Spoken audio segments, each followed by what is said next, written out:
વડોદરા લોકસભાના સાંસદ ડોક્ટર હેમાંગ જોશીના કાર્યાલય ખાતે પ્રધાનમંત્રી આવાસ યોજનાના ઓનલાઈન ફોર્મ ભરી આપવા માટેનો કેમ્પ યોજાયો હતો, જેમાં મોટી સંખ્યામાં અરજદારોએ કેમ્પનો લાભ લીધો હતો। પ્રધાનમંત્રી આવાસ યોજના અંતર્ગત નવા આવાસ મેળવવા માટે ગરીબ અને મધ્યમવર્ગીય લોકો ફોર્મ ભરવામાં ભારે તકલીફ ભોગવે છે। એવામાં કોઈ લેભાગુ એજન્ટના સંપર્કમાં આવી જાય તો છેતરાઈ જાય છે। પારદર્શક રીતે ફોર્મ ભરી શકે તે માટે હરની રોડ પર સાંસદ ડોક્ટર હેમાંગ જોશીના કાર્યાલય ખાતે આજે કેમ્પ યોજવામાં આવ્યો હતો, જેમાં સ્વયંસેવકોએ અરજદારોને ફોર્મ ભરવામાં મદદ કરી હતી।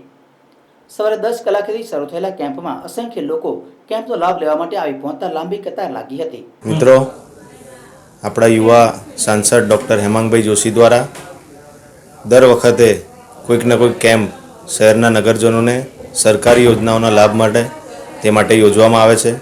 તેને જ ધ્યાનમાં રાખીને આજે પ્રધાનમંત્રી આવાસ યોજનાના ઓનલાઈન ફોર્મ ભરવા માટેના કેમ્પ સંગમ ઓફિસ ખાતે અને સાથે સાથે અટલ જન સેવા કેન્દ્ર કલેક્ટર ઓફિસ ખાતે બંને ઓફિસ ખાતે આ યોજનાના ફોર્મ ભરવા માટેની અહીંયા કેમ્પ રાખવામાં આવ્યો છે। સવારના 10 થી 4 વાગ્યા સુધી આ કેમ્પનું આયોજન કરવામાં આવ્યું છે।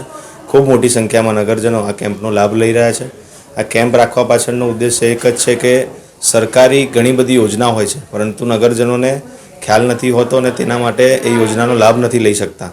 તેને ધ્યાનમાં રાખીને કેમ્પના માધ્યમથી નગરજનો મોટી સંખ્યામાં આ યોજનાના લાભ લઈ શકે તેનું આયોજન કરવામાં આવ્યું છે।